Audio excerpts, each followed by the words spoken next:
বন্ধুরা, এই মুহূর্তে সবথেকে বড় খবরটি বেরিয়ে আসছে ভারতের তরফ থেকে। পূর্ব পাকিস্তানে যে উচিত শিক্ষা আর পূর্ব পাকিস্তানের উচিত জবাব দেওয়া নিয়ে মালদার হোটেল নিল সবথেকে বড় একটি সিদ্ধান্ত। মালদার হোটেলে জায়গা হবে না বাংলাদেশিদের, সিদ্ধান্ত নিল হোটেলিয়ার্স অ্যাসোসিয়েশন।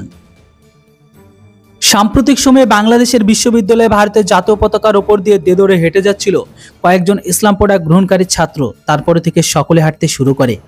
এই অ্যাসোসিয়েশনের সভাপতি কৃষ্ণেন্দু চৌধুরী জানিয়েছে, বাংলাদেশে ভারতের জাতীয় পতাকার অবমাননার ঘটনা, এই সিদ্ধান্ত নিয়েছে মালদার হোটেলের মালিকরা। সেম টাইপের কর্মকাণ্ড ছড়িয়ে পড়ে গোটা পূর্ব পাকিস্তান জুড়ে। ওই ভিডিওর সামনে আসতেই গোটা ভারত জুড়ে শুরু হয়েছে প্রতিবাদ। এবার সেই প্রতিবাদের তালিকায় নাম লেখালো মালদার হোটেলিয়ার্স অ্যাসোসিয়েশন। তারা সিদ্ধান্ত নিয়েছে, এখন থেকে মালদায় আসা বাংলাদেশিদের কোনো রকম ঠাঁই হবে না হোটেলগুলোতে।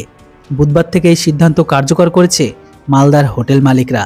জানা গেছে, প্রতি মাসে মালদায় বাংলাদেশ থেকে আসতো কমপক্ষে 800 জন। বেশিরভাগটাই চিকিৎসা, ব্যবসা ও অন্যান্য প্রয়োজনের জন্য মালদার হোটেলে তারা থাকতো। সেখানে মালদা থেকে এই সমস্ত বাংলাদেশিরা যেতেন দিল্লি সহ ভারতের অন্যান্য জায়গায়। সাম্প্রতিক সময়ে কলকাতার এক হাসপাতালে সিদ্ধান্ত নিয়েছিল বাংলাদেশিদের চিকিৎসা করবে না। এরপর শিলিগুড়িতে এক চিকিৎসক নিয়ম জারি করেছে যে তার চেম্বারে ঢোকার আগে ভারতের পতাকাকে প্রণাম করতে হবে। প্রণাম না করতে পারলে আমাদের কিছু যায় আসে না, গো ব্যাক বাংলাদেশ।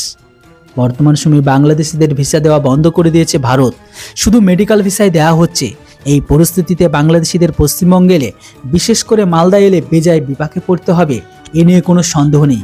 আশা করি আপনারা বুঝতে পারছেন বাংলাদেশিদের নিয়ে সমগ্র ভারতবাসী কতটা ক্ষিপ্ত। একবারে পারলে দ্বিতীয়বার আর সময় নেবে না। বাকিটা অবশ্যই আপনাদের মতামত লিখে জানান, মালদাবাসী এটা সঠিক সিদ্ধান্ত নিয়েছে কিনা। আমার হিসাবে পারফেক্ট, আপনাদের মতামত অবশ্যই লিখুন। Thanks for watching. জয় হিন্দ, বন্দে মাতরম।